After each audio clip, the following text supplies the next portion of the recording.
Hi everyone, this is Joyce. Welcome to Asian Powerhouse. So I'm Joyce Yung. I'm a photographer, film producer, and podcaster. Co-hosting with me is Nicole Yap, founder of Asian, beautiful NFT collection with the artwork by Mr. Hike, celebrating diversity and female empowerment while focusing on building community. And today we welcome a very special guest, David Choi. He's an independent singer, songwriter, producer, and entrepreneur. So before we talk to David, I'm going to pass the mic to Nicole. Yeah, hi. Thanks, Joyce. Hello everybody. Welcome to our podcast. It's so amazing to have you here, David. I'm Nicole, Asian mom, founder of Asian. So we are an NFT project with a supply of 8,888 on the Ethereum network. Asian launched on December 2021 and was top 15 trending project on OpenSea for 7 days.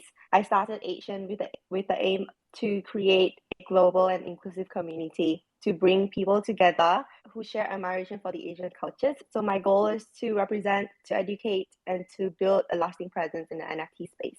So yeah, I'll have Joyce to start the room. Awesome, thanks. So first off, very excited to talk to you, David. Thanks for joining us. It'd be great if you could just give us a quick background about what you do now, for those who are just kind of joining the space and getting to know you as well. Yeah, awesome. Thanks for having me. Yeah, really appreciate it. Yeah, so what I do these days, I guess a quick background. I started with music and was an early YouTuber. Started back in 2006. Built a career in the music industry and traveled around the world playing music for a living. And I released 5 albums and a bunch of singles. And then after that, I dove into the entrepreneurial space, in the tech space in particular, and that sort of led to me working on a lot of different products. And then here I am now, working on a few projects. And yeah, I've always kind of been a builder and a creator, really curious person in general, and I just love learning new things and figuring out how the world works. So yeah, so that's my quick little background. Awesome, thank you. So before we get into your recent projects, maybe you can give us a bit more information about how you started your music career. I mean, you kind of mentioned in 2006 you got into it, but was that something you're always interested in? Yeah, so I actually started when I was 16, but I grew up in a musical family. My dad is a musician and my mom is more on the visual creative side. And so I started by playing violin and piano, just like every other Korean American kid.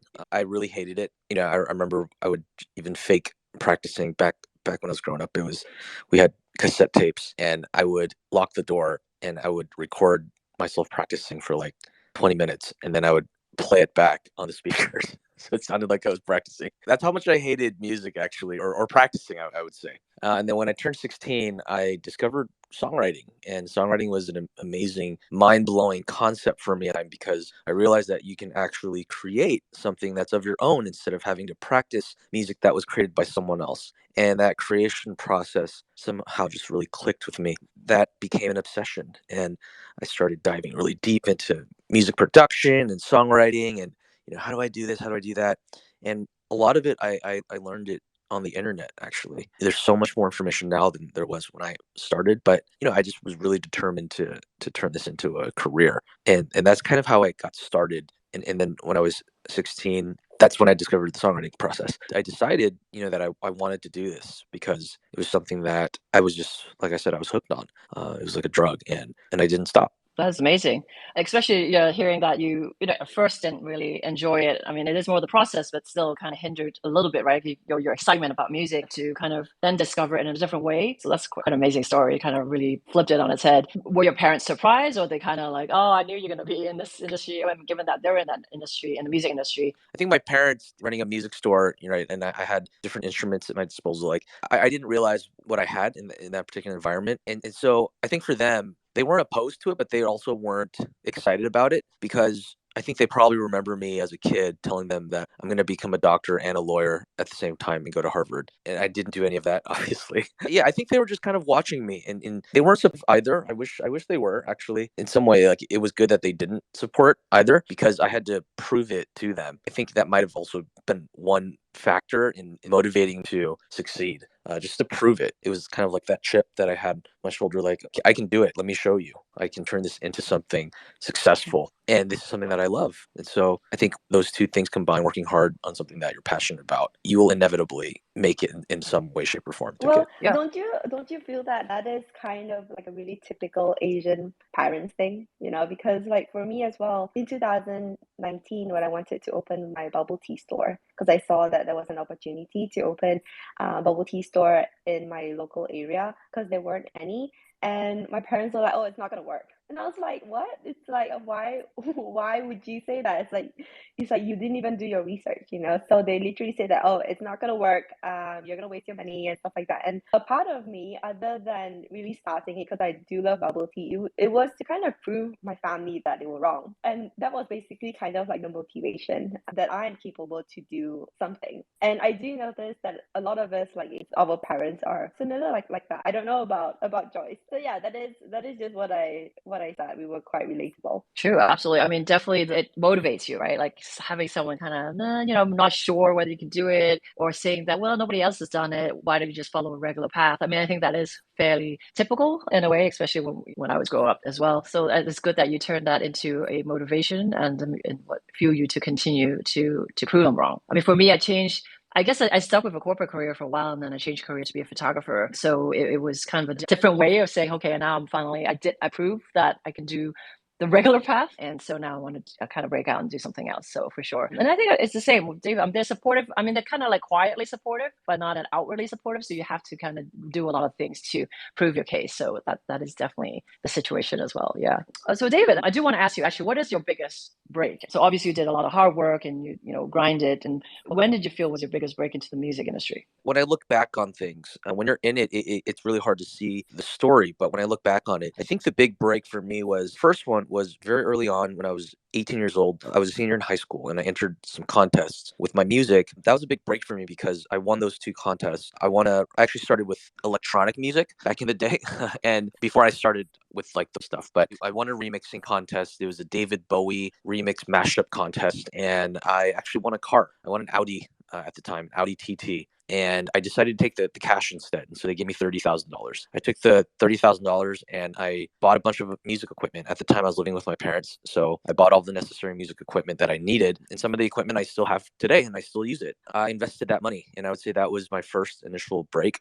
After that, kind of it was like I went into one of the valleys of life where it was really difficult, was having a hard time. And the second big break was when I got signed to a publishing company, Warner Chappell Music. And that's when I actually became, I guess, quote unquote, a professional songwriter producer, where I was able to write music for up and coming artists. Basically, at the publishing company, write songs for other artists. That was another big experience for me and a big milestone. And that also came with its ups and downs. But as long as you keep working, like these opportunities do come. It's hard to time it. It's hard to force these opportunities to happen. At least that's what at least in my life. It's just you just keep going.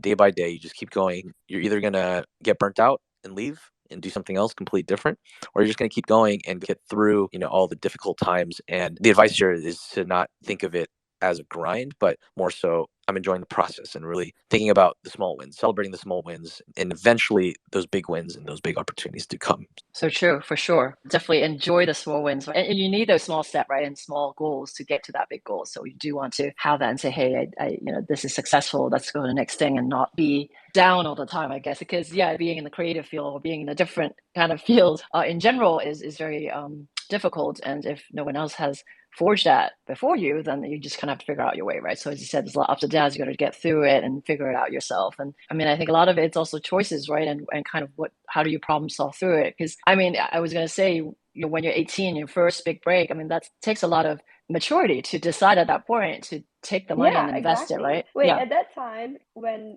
you decided to not take an Audi TT car, because I'm pretty sure back then it was like a really popular car, did your friends like laugh at you? They'll be like, why did you not take the car? It's such a cool car.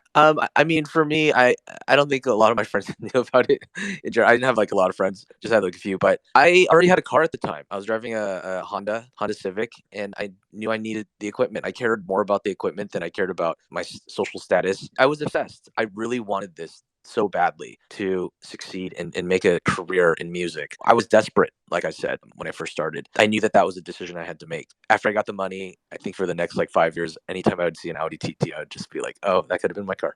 I think like right now, maybe each time you look at it, it kind of brings you back to, when you were 18. That's For actually really sure. amazing though. I feel that not everyone at 18 would do the same, would make the same decision. Well, I mean, Nicole, you started investing very young as well. I mean, you got into Bitcoin very early, before the NFT got really popular. Maybe you could explain a bit about your decision to do that too. I invested in Bitcoin when I was 16. Back then, I didn't really know much about Bitcoin. When the price went up, I actually cashed out. I took all my Bitcoins out to buy a Chanel bag. And that was kind of the starting point, like for me to jump onto the space and to just invest and to kind of learn more about the markets and stuff like that. A lot of the times, like people tell me that I was just lucky, which I was, because I just stumbled across an article and I bought in. But yeah, I've actually learned a lot of things, about how money works, how the market works, how the financial institution and industry works and stuff like that. It's also just to take each process as learning, right? I mean, whether it's up or down, you take that and learn and then continue to move towards your goal and pivot that way. And speaking of the ups and downs,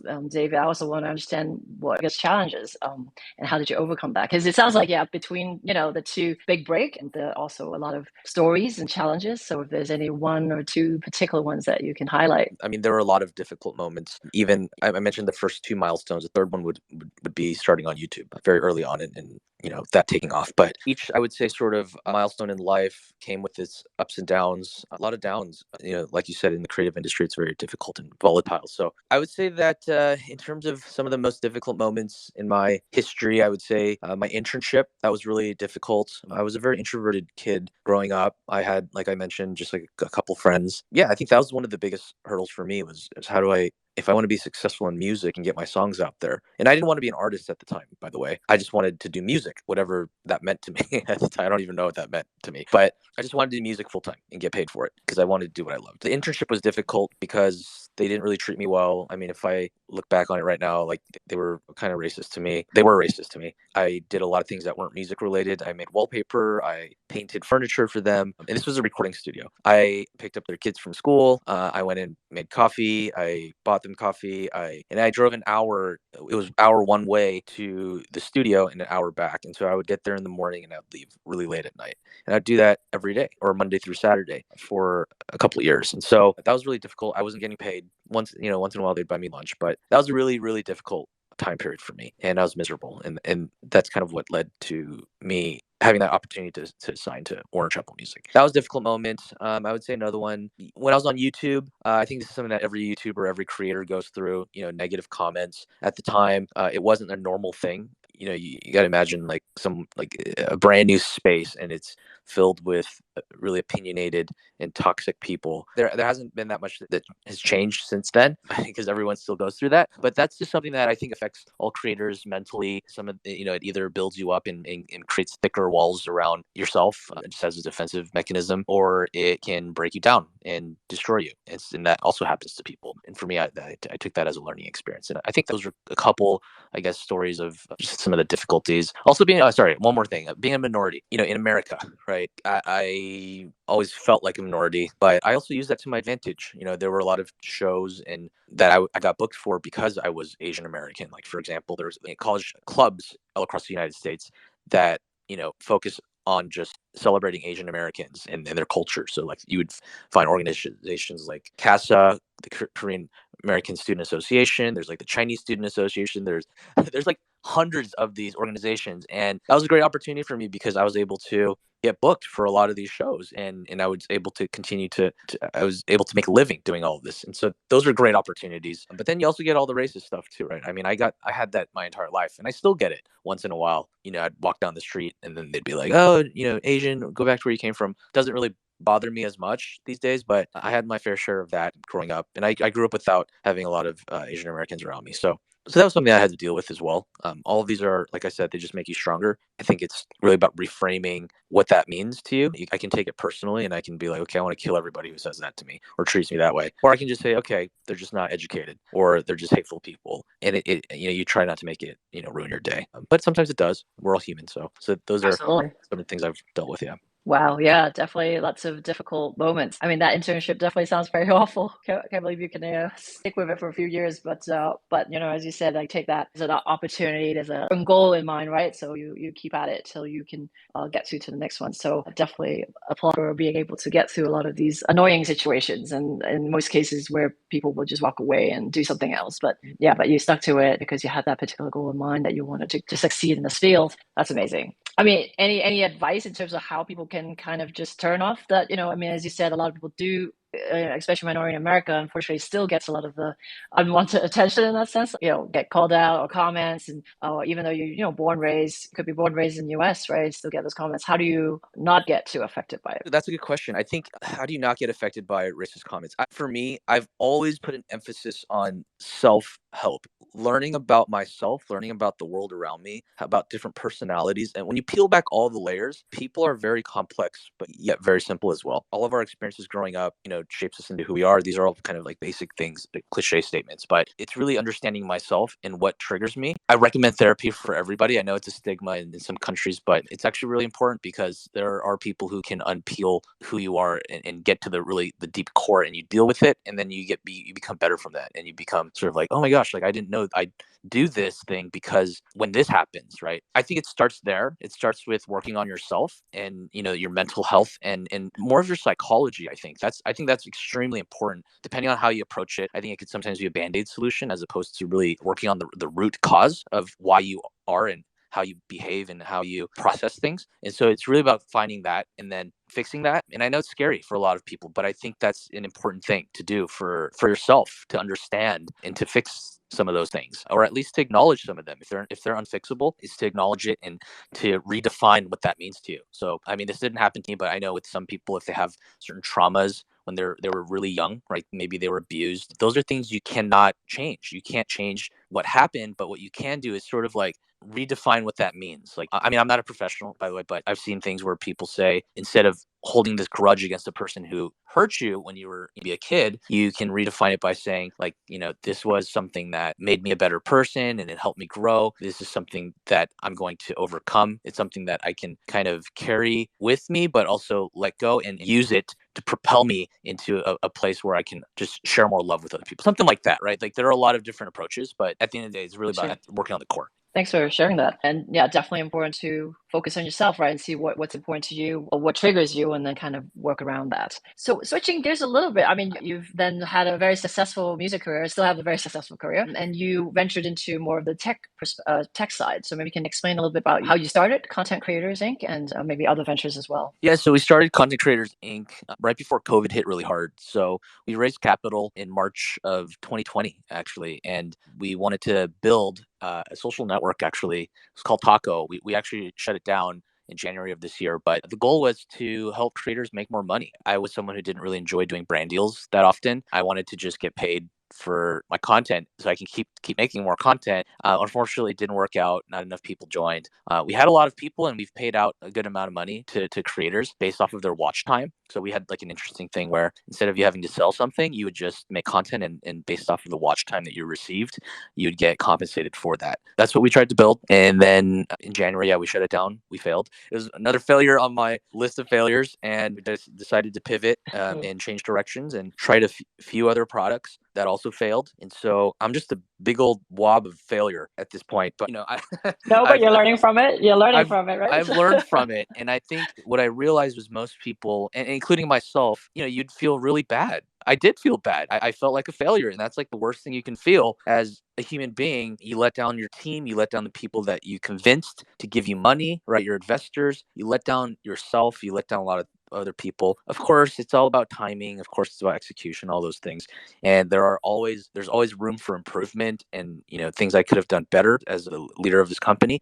But I also, once again, like I mentioned before, redefining what things mean to you. And for me, these failures are things that you learn from and you get better. It actually will help the next endeavor that I think you just get closer every time you just keep trying things. I've learned so much through these failures. about different industries, and I'm able to take that with me for the rest of my life. So yeah, anyways, at the core, Taco was the app. Content Creators Inc. is the name of our company. It's still alive, and right now we're actually working on trying another thing where we're working with the Chinese company, and they help TikTokers continue to do what they love to do. And so I really liked what their vision was, and we're kind of working with them right now to work with TikTokers and give them a way to have a sustainable career. So that's something that we're working on right now with our company. Awesome. Thank you. No, that's great to hear. I mean, we only hear about, I guess, success stories, right? Even from successful leaders. I mean, they rarely talk about kind of the in-between projects. And so it's great to hear that you work through a lot of challenges there and now kind of pivoting. And that's what you want to hear, because it's kind of like, how do you adapt to the times? It worked out years ago. I mean, it sounds very interesting. I'm a creator, and exactly, I don't want to deal with a lot of other stuff. I just want to create, put my photos up maybe, and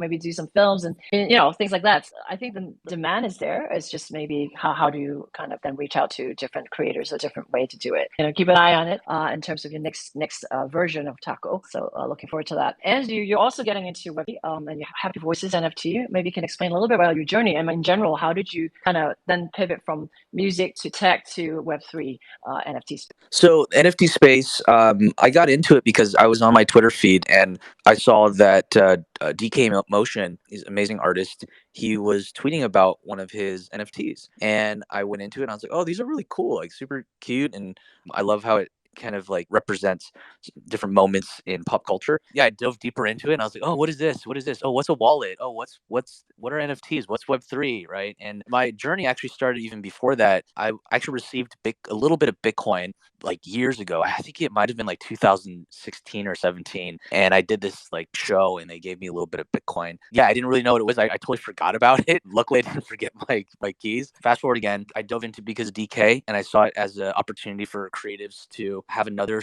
fun way of getting their communities involved in a completely different way, and to sell something that's not just something that is transferred per se, but something that shows the history of the transfer. So the blockchain to me was very, very interesting, almost even more so than the community side. That's something that I learned about later. I already kind of experienced community building through YouTube.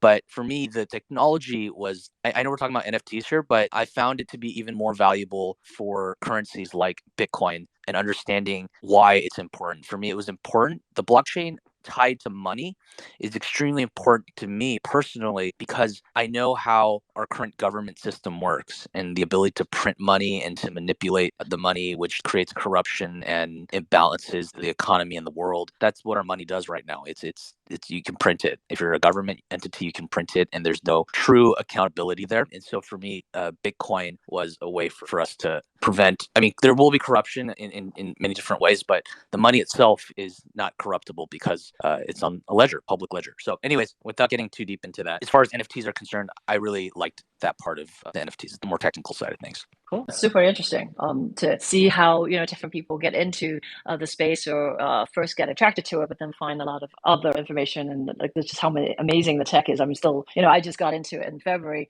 this year, and I'm still finding out so much. And every day is so much learning. It's ups and downs, and the last 2 months hasn't, NFT market has been kind of down, but I'm seeing the potential, so hanging on in there. But yeah, I'd like to hear Nicole as well. I mean, she obviously started Asian NFT back in November 2021, and had ups and downs as well. And I just want to see, how did she originally decided to do it against probably a lot of people around her, trying to fight against doing so. I want to share this story with you guys. So I actually met David through ShareBear. So ShareBear is part of our Asian team. At that time, we were in our early stage of minting. I think at that time we were still minting. I think it was about January this year. We sold out on the 15th of January. I think we were connected. And at that time, I remember that I was connecting with David and we were just talking about, NFTs. And back then we were kind of throwing ideas around and kind of discussing about music NFTs and stuff. David wanted to kind of launch his own NFT project. So that was really interesting. And also, to go back to the last topic when we were talking about, getting racist comments and stuff, I actually shared that part as well to David, because there was this really horrible tweet that actually kind of blew up on Twitter. This guy actually screenshot something that I wrote on the website, like on the Asian NFT website, on the official website, and then they were saying that things like, oh, she just needs like attention and stuff like that, and was just saying really horrible things. And because this guy kind of have like a blue tick on Twitter and he kind of have like a large following, my DM started getting flooded. That kind of broke me in a way because I was building so hard, right, for this project, and later on to see those kind of comments that come in. And I mean, you know how the internet is, like people can be like trolls and really horrible, and a few of them, they actually stalked me, and they found like photos of my kids and stuff. They started saying like really horrible things about them. That was kind of like the breaking point for me. So I would say that my first ever like kind of racist encounter was through like Twitter and like Twitter DMs. And last time, I always thought that now like words are just words, like this, like they won't get to me, right?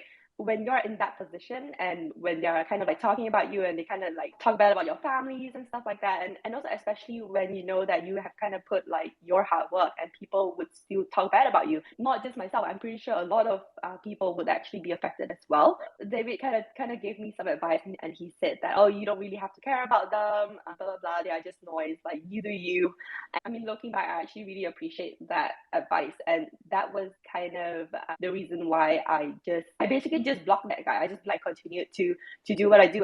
I just jump on spaces, and instead of like ignoring it, I actually talked about it, and I actually got a lot of support as well. And the funny thing, everyone else that said like really nasty things in the comment, like they were tagging me right now. When you look back at their Twitter, most of them are actually Asian holders. So because I remember like their face, their handles and stuff like that, because this is kind of like a small win for me, because back then you were saying these horrible things. Although they have deleted the tweets, but I'll remember it forever. So I do think that, you know, just try to be nice. Like, although at that time maybe you don't agree on something or you don't like someone, you don't really have to put it out on the internet. This is just what I think, you know, because at the end of the day, you might just eat your own words, right? Because like you see all the people that actually kind of hated me, they are actually supporting me in a way right now. That is just something that I want to put it out there. It was a really interesting experience. You know, I feel that at the end of the day, no matter what you do, people would always judge you. So this is why, you know, you will need to stay focused and really just focus on your own goals. Just don't let that kind of noise like get to us, especially like as entrepreneurs.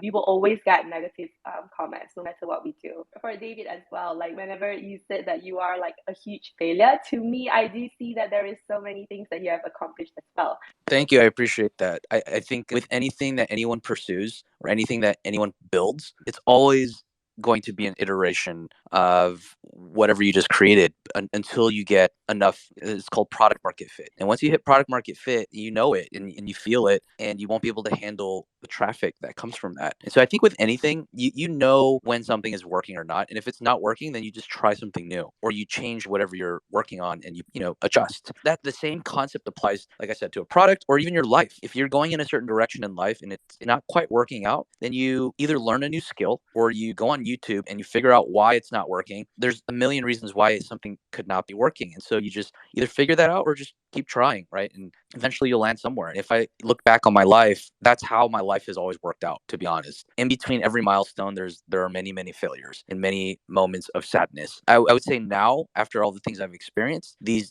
valleys are no longer kind of like depressing places to be. Frustrating, yes, but depressing, no, because I've seen how my life turned out. And I know that's hard to see looking forward. It's easier to see looking back. And same thing with history, right? Like you either learn from your history or you ignore it or you just dismiss it and forget about all the history that happened. There's so much you can learn from history. So I just want everyone to kind of think about that moving forward in life. As long as you just keep working hard and working smart, and the resources are all around you. Right? The internet is filled with Harvard, Stanford, Oxford quality lessons. Take advantage of it. Yeah, I totally agree. Absolutely. Like there is so many resources on the internet, and it's free. Like you can learn basically anything and everything on the internet. That's amazing. I love the internet. Like with the NFT, I mean, have these talks, but then also YouTube has a lot of information. So I've definitely learned a lot on the internet, on YouTube. Just have to obviously sift through certain content, but it's all out there. So that's amazing. And thank you, Nicole, for sharing your story as well. It's great to hear that you converted those non-believers or haters even to be an HN holder. And I do want to ask, I mean, you kind of touched on obviously the being a minority in America and even in general for different projects around, and globally, we're seeing more representation, right? More Asian representation. So how do you, David, and also Nicole, how do you guys feel in terms of being in the forefront, being successful in your field and representing Asians as well? I think it's amazing. You know, because I was in NFT NYC last 2 weeks ago. And when I was there, I felt that I was kind of the minority. I really felt that. I think my whole experience when I was in the States really kind of opened my eyes a bit because I used to live in Melbourne, but in Melbourne there is a lot of Asians. There's Asians everywhere. But when I was in events and stuff, I really felt that I was kind of the minority, not only Asian female, being an Asian female as well. I was in this BAYC event. I was there on 8 Fest and I went to the after parties as well. I was connected to a lot of people and stuff like that. And you know how sometimes in parties you just forget names, and they started calling me oh, that Asian girl. Oh yeah, the Asian girl, because I was the only Asian girl there. So I definitely felt that. But at the same time, I don't feel that it was a threat. I mean, I just shared my stories and stuff like that. And at the same time, I do find out that there was a lot of other smaller Asian groups as well. Even an NFT project, they do. There is this NFT project called the Golden DAO. They have a weekly, every other day hotpot session just for the Asian communities. And even if you're not Asian, you can definitely join. But I would say 99% of the event, it's a bunch of Asian people. And when I was there at the event, I was so shocked because this is my first time in New York seeing so many Asian people in the same room, So that wasn't quite an experience for me. And David, do you feel over the years, you feel there's about more Asian representation in your field, or you feel more comfortable, I guess, in that sense, and leading the way, Asian representation? When I was on YouTube, people would call me YouTube pioneer and have sort of these labels. And honestly, in my perspective, I was just early. I just happened to be in the right place at the right time and had the skills to be in that position. And so honestly, all I really did, I don't feel like I did anything pioneering or led the charge or anything like that. I just did what I do, and that's to build and to create and to hopefully try to provide value in this world. So I just wanted to first say that.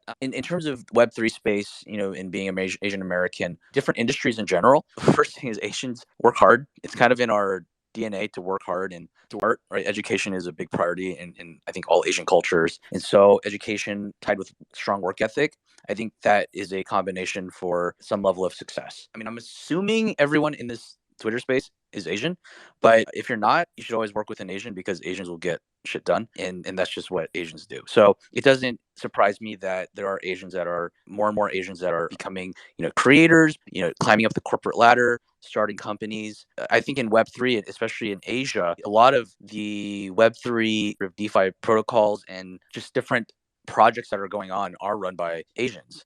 I think a lot of it actually is run by Asians. It's just that Asians aren't as vocal about it. I'm not surprised, with Web3 in general. And I've kind of spoken on this, and it's it's a little more of the darker side of Web3. But I won't say Web3 because Web3 is comprised of a lot of different things. It is a little bit. I think it does attract the gambling types of people too, because it's kind of like day trading. That is sort of gambling, and Web3 does sort of enable that as well. It also explains why there could be some Asians, because I know Asians also like gambling. So in kind of feeling that sort of adrenaline rush through the unknown, but they also work hard and they're smart. So Web3 is kind of like a great space for that to feed into that. Of course, I'm not saying everyone's a gambler or degenerate, but there's also that big the positive side of everything, the blockchain and community building, yada yada yada. Awesome. Sort of, I could see it. See Asians being a big part of that industry too. Cool. So just a last question for both of you, both Nicole and David. Any last word, or just kind of upcoming projects that you can talk about and let us know? I really appreciate everyone's time here and for David to come on board. Follow Asian, and we do have a few really exciting partnerships coming up. So there was this clothing brand that I was trying to kind of secure a partnership with, and I was working in it for 4 months. They finally said yes to the partnership, so it's gonna happen on the 20th of August 2022. So that is something that I'm excited about. I would want to tell you what it is, but we have signed something with them, so they said oh, we can't disclose anything. So that is something really exciting that I'm looking forward to. But this podcast as well, I do think that I want to do it more frequently with Joyce here, and to just get more Web3 builders in this space to share their story. Yeah, first off, thanks for hosting. Really appreciate it. You guys did really great. I guess I want to just leave everyone with whatever you're pursuing in life. Just know that it's really about, as Nicole said, it's about the journey and trying to enjoy it and enjoy the little wins that you have, because these milestones, they do appear as long as you just keep going. Sometimes it takes a little longer for some people, like myself. It takes time, but for others, it happens more quickly, and you can seize those opportunities as they come. I thank you guys. And yeah, if you want to just follow me on Twitter, or I usually just make updates on Twitter or Instagram. So as far as project, I should probably mention some projects I'm working on. The thing with the influencer sort of space. I am helping a friend with launching like a slipper, kind of like a Yeezy inspired slippers. I know that's super random, but I'm helping someone with that. I'm working on a lot of little projects. I'm actually working on some children's content as well, given my music background. And I have a little daughter. She's 15 months old. So I'm really enjoying writing music for her in a way that is empowering to her, grammatically correct. And so I want to create something that's high quality for my little one. And I want her to listen to great music that teaches her something and teaches her something valuable that she can take with her or just learn from. So you can look out for that. Thank you so much, David, for sharing your stories, ups and downs. We learned so much. That's one thing I really love, hosting the Ancient Powerhouse and my other podcast, which is a Powerhouse, just talking to amazing people who've gone through different processes to get to the current success. So forward to the content. I have a 5-year-old. I totally understand like a lot of content out there are not very good or not the best way to learn certain things. So definitely looking forward to grammatically correct music as well. And thank you, Nicole. And thank you everyone for joining. So stay tuned for our next episode.